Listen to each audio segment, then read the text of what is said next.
Hello दोस्तों, बेलिज्म academy YouTube channel में आपका फिर से बहुत बहुत स्वागत है। दोस्तों, आज के इस वीडियो में हम मोस्ट इम्पॉर्टेंट क्वेश्चंस को सॉल्व करने वाले हैं जो कि आपके यूपी टेट, सुपर टेट, साथ ही साथ आपके लेखपाल एग्जाम के लिए मोस्ट इम्पॉर्टेंट है। दोस्तों, इस वीडियो में मैंने सारे क्वेश्चन सेलेक्टेड लिए हैं जो कि आपके सिलेबस पर बेस्ड होंगे, साथ ही साथ आपके प्रीवियस ईयर क्वेश्चन पर बेस्ड होंगे। तो वीडियो को ध्यान से देखिएगा और वीडियो के लास्ट मुझे जरूर बताइएगा कि आज के इस वीडियो में आपके कितने क्वेश्चन सही हुए। तो बिना देरी करते हुए चलिए शुरू करते हैं सबसे पहले क्वेश्चन से। सबसे पहला क्वेश्चन है, प्रधानमंत्री पद से त्यागपत्र देने वाले प्रथम व्यक्ति कौन थे? ऑप्शन आपके सामने Indira Gandhi, option B Vishwanath Pratap, option C Rajiv Gandhi या फिर ऑप्शन डी मोरारजी देसाई।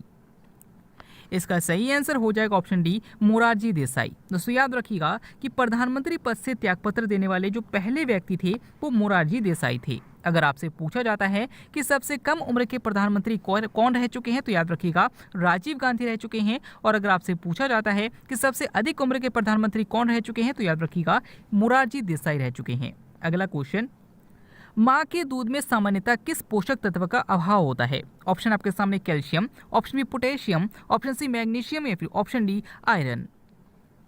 इसका सही आंसर हो जाएगा ऑप्शन डी आयरन। दोस्तों, याद रखिएगा कि माँ के दूध में सामान्यतः सभी पोषक तत्व पाए जाते हैं, लेकिन इसमें आयरन की कमी होती है। अगर आपसे पूछा जाता है कि आयरन का सबसे अच्छा स्रोत कौन सा है, तो याद रखिएगा पालक है।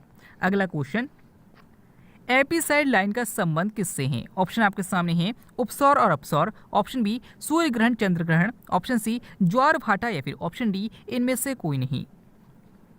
इसका सही आंसर हो जाएगा ऑप्शन ए उपसौर और अपसौर। दोस्तों, याद रखिएगा कि जब सूर्य और पृथ्वी की अधिकतम दूरी होती है तो उसे अपसौर कहा जाता है, और जब सूर्य और पृथ्वी की न्यूनतम दूरी होती है तो उसे उपसौर कहा जाता है। और इसको जिस लाइन से शो किया जाता है उसे एपिसाइड लाइन कहा जाता है, यानी कि एपिसाइड लाइन का संबंध उपसौर और अपसौर से है। अगला क्वेश्चन, सर्वाधिक अम्लीय वर्षा प्रभावित देश कौन सा है? ऑप्शन आपके सामने रूस, option B Norway, option C Haiti या फिर option D Mexico.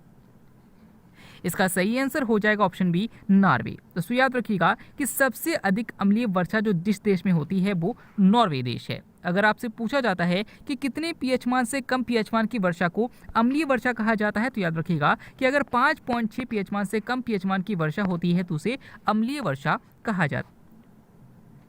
Next question है, ब्राउन एयर किसे कहा जाता है? ऑप्शन आपके सामने अम्लीय धुआं, ऑप्शन बी प्रकाश रासायनिक धुआं, ऑप्शन सी सामान्य धुआं या फिर ऑप्शन डी रेडियो एक्टिव विकिरण। इसका सही आंसर हो जाएगा ऑप्शन बी प्रकाश रासायनिक धुआं। दोस्तों, याद रखिएगा कि प्रकाश रासायनिक धुआं को ब्राउन एयर कहा जाता है। अगला क्वेश्चन, किसके समाधि स्थल को चैत्य भूमि कहा जाता है? ऑप्शन आपके सामने Mahatma Gandhi, option B doctor Bhimrao Ambedkar, option C Rajiv Gandhi या फिर ऑप्शन डी पंडित जवाहरलाल नेहरू।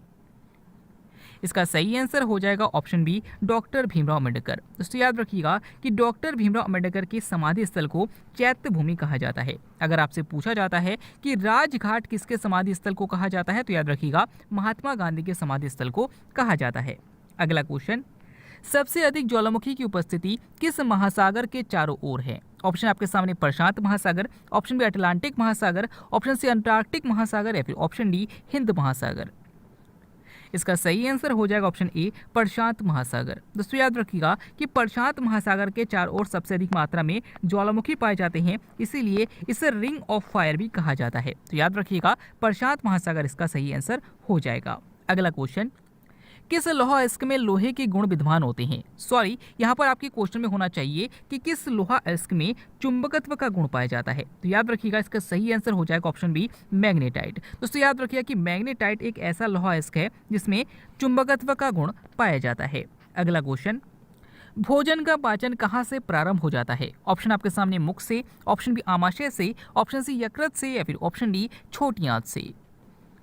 इसका सही आंसर हो जाएगा ऑप्शन ए मुख से। दोस्तों, याद रखिएगा कि सामान्यतः भोजन का जो पाचन प्रारंभ होता है वो हमारे मुख से प्रारंभ हो जाता है। नेक्स्ट क्वेश्चन है, प्रथम एंटीबायोटिक के खोजकर्ता कौन है? ऑप्शन आपके सामने है Louis Pasteur, option B William Harvey, option C Edward Jenner या फिर ऑप्शन डी अलेक्जेंडर फ्लेमिंग।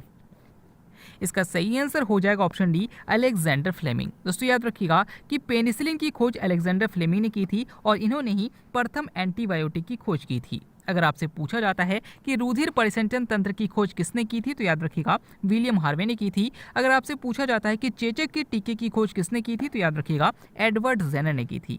अगला क्वेश्चन, किस ग्रंथि में आयोडीन की उपस्थिति होती है? ऑप्शन आपके सामने थाइमस ग्रंथि, ऑप्शन बी थायराइड ग्रंथि, ऑप्शन सी अधिवृक्क ग्रंथि या फिर ऑप्शन डी अग्न्याशय ग्रंथि।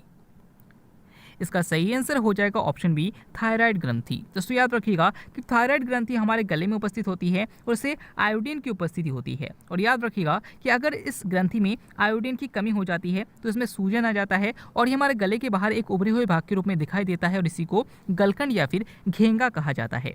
अगला क्वेश्चन, सबसे कम पुनर्योजन क्षमता किसकी कोशिका में होती है? ऑप्शन आपके सामने यकृत कोशिका, ऑप्शन सी मस्तिष्क कोशिका, ऑप्शन सी अग्न्याशय कोशिका या फिर ऑप्शन डी हृदय कोशिका।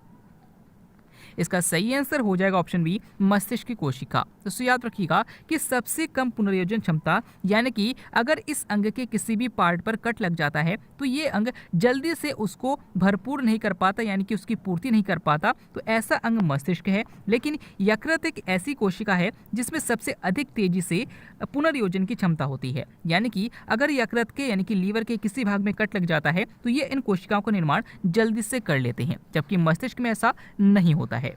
अगला क्वेश्चन, छिली हुई सब्जियों को धोने से कौन सा विटामिन नष्ट हो जाता है? ऑप्शन आपके सामने vitamin A, option B vitamin C, option C vitamin E या फिर ऑप्शन डी विटामिन बी।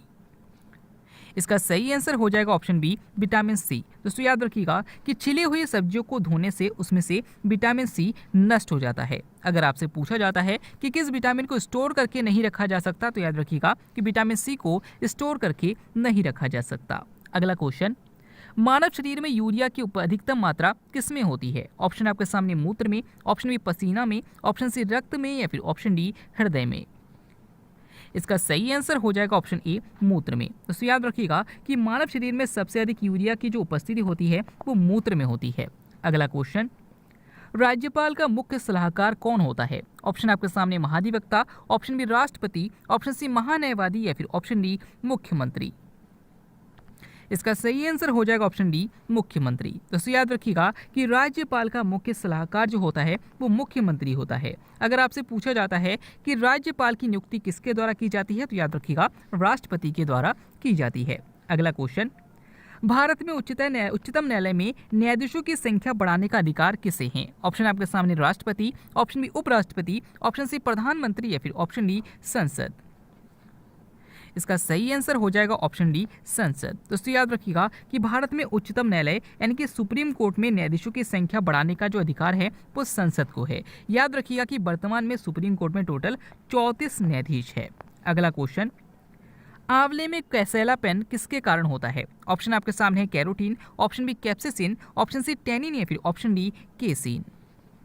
इसका सही आंसर हो जाएगा ऑप्शन सी टेनिन। दोस्तों याद रखिएगा कि आंवले में कसैलापन का जो कारण है वो टेनिन है। अगर आपसे पूछा जाता है कि आंवला किस विटामिन का सबसे अच्छा स्रोत है तो याद रखिएगा विटामिन सी का सबसे अच्छा स्रोत आंवला है। अगर आपसे पूछा जाता है कि दूध का सफेद रंग किसके कारण होता है तो याद रखिएगा केसिन के कारण होता है। अगला नेक्स्ट क्वेश्चन है, मांसपेशियों में कौन सा अम्ल पाया जाता है? ऑप्शन आपके सामने लैक्टिक अम्ल, ऑप्शन बी मायोसिन अम्ल, ऑप्शन सी पायरोविक अम्ल या फिर ऑप्शन डी न्यूसिन अम्ल।